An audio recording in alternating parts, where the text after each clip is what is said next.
அது தனக்கு வாசஸ்தலமாக விரும்பினார்.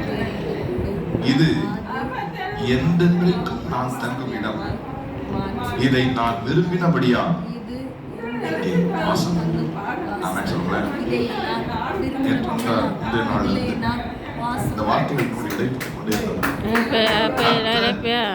சீயோனை தெரிந்து கொண்டு அது தமக்கு வாசஸ்தலமாகும்படி விரும்பினார். சீயோன் என்றால் திருச்சபையின் மறுபெயர் தான் சீயோன். திருச்சபை என்றால் இந்த கட்டடத்தை மாத்திரம் நாம் சொல்ல முடியாது. நாமே திருச்சபை, அவருடைய ஒவ்வொரு அவயவங்கள்.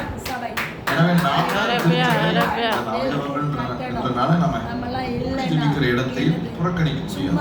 ஏன்னா வேதம் சொல்வது எல்லாவற்றையும் எல்லாவற்றாலும் நிறைவாகிய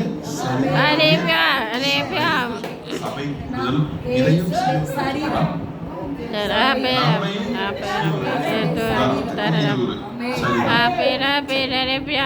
சரீரத்தின் அவயம் கை கால் என்பது இதுவும் சரீரம் தான், இதுவும் சரீரம் தான்.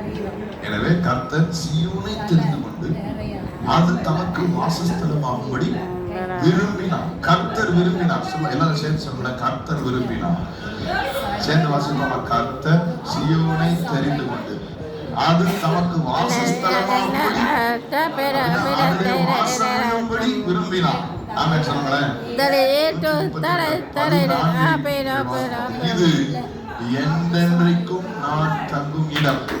இதை நான் விரும்பினபடியா இங்கே வாசம். நான் சொல்கிறேன், இதை கர்த்தர் விரும்பினபடியா. கைகளை தட்டி தேவனை மகிமைப்படுத்தி நல்ல கைகளை தட்டி